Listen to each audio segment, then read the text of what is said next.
Tuesday morning, our IT department here at the college detected an external cyber threat to our network, and the decision was made that the system be shut down out of abundance of caution.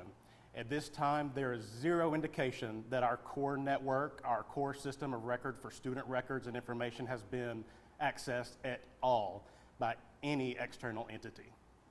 Where are you guys at as far as the investigation? I know you have a separate cybersecurity team that's here helping you out with that process. Yeah, so the college did engage with an external cybersecurity team. That team immediately went to work, worked overnight, and they're continually working now. Are you allowed to release the name of that company? I do not have that at this time. Okay. As far as the timeline goes, how quickly do you guys think y'all will be able to be up and running again for students and staff? Sure, so this is a continual process. Hour by hour, we're finding more information of good news, finding things that could be now turned back on by the institution. I want to make it very clear that we made the decision to halt our systems out of the abundance of caution just because we didn't know what we were really dealing with. But as those systems are cleared, as those areas become safe, we will open those back up for faculty, staff, and students to use. So we're talking about our Outlook, our email capabilities, our learning management systems, and then our systems of record where we enroll students and things of that nature. We received an anonymous tip that said that the specific team or attackers were asking for a ransom. Can you go into detail? Yeah, so this is a potential ransomware.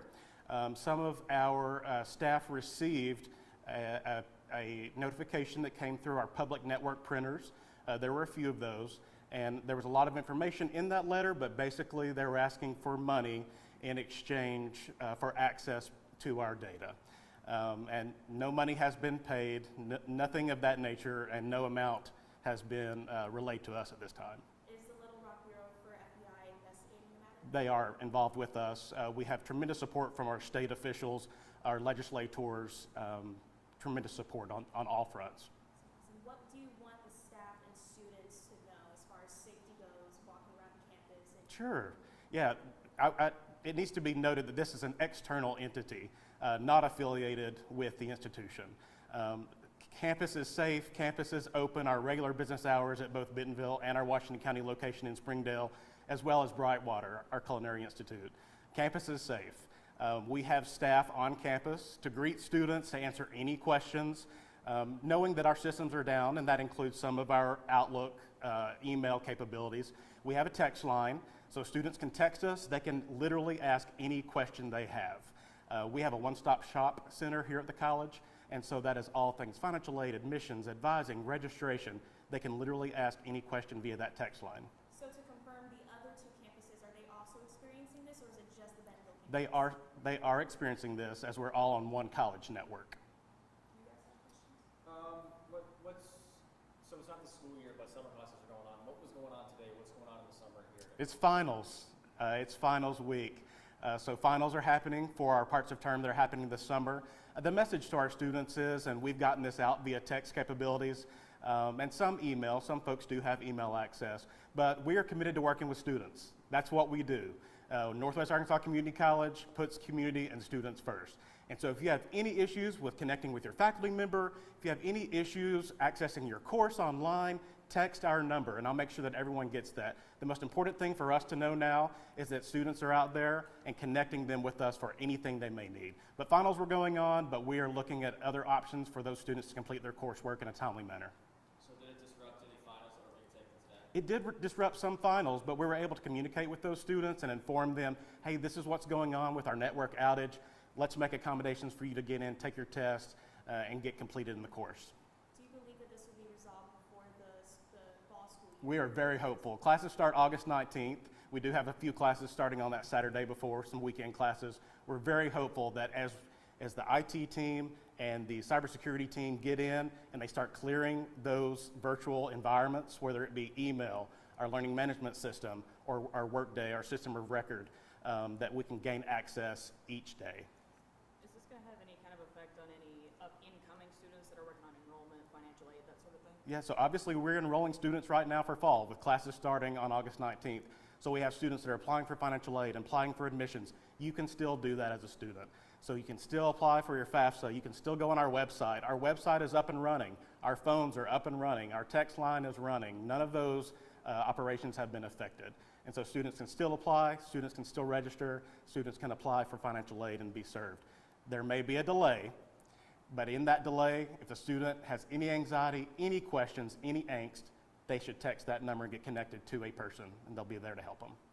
Have you received a lot of feedback from students about having problems or anything like that? We have, but we really were able to put good communications out early because our text platform is so user-friendly and it's so just in time. So once we were able to identify and share what we knew we could, we were able to share with students that this is okay, you're not going to be affected, we'll make sure we're here for you. But we have heard students that were concerned about completing finals, registering for classes, completing financial aid, things of that nature. But if we know about it, we're able to communicate directly with them. And you would make allowances, I assume, in some of these cases? Absolutely. Our commitment is to be as flexible as we possibly can with students, to get them registered, get them in, get them going in classes the first day, and to make sure all their financial aid, scholarships, everything of that nature is taken care of.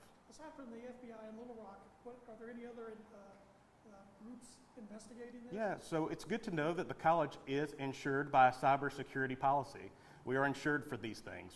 We were prepared for this. And so they have been fantastic. They've been wonderful to help. They're guiding us every step of the way. And that external partner that we've employed, we hired that entity, but that's in conjunction with our insurance policy provider, and they've been really wonderful. Any idea who this group is that has put the threat together? At this time, we don't know. We do know that this has happened across our country. This has happened more frequently. We're all hearing about these things, but at this time, we just know that it's an external entity, not affiliated with the institution in any way. Has anything like this ever happened to NWACC? This has not happened that I know of. This is the first time for us. But as advances happen, we're seeing it more and more, but we're becoming more and more prepared for these type of things in cybersecurity. What's still down as of right now? So everything is down with the exception of our text line. Our website is up and running. Our phones are up and running. But a student can access NWACC provided email. They cannot access our Canvas, our learning management system. So our online students that go on and take courses, they cannot access that.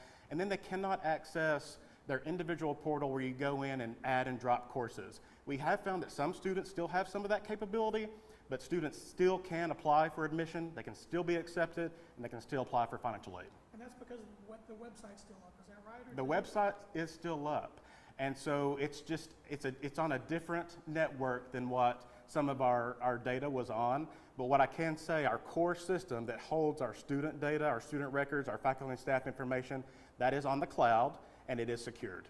Can we take one more question and then wrap it up? I got one more. Okay. What security systems are in place so that this doesn't happen again?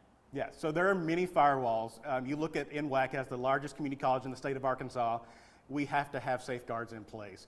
So we have a single sign-on system that protects many of our subset of logins. So we're talking about email and Workday and things like that. So single sign-on system, and there's a firewall for every added level. So there are so many security systems in place, and we're just not sure where exactly this threat potentially got in. Thank you, Mr. Rudd. Thank you so much. Thank you all.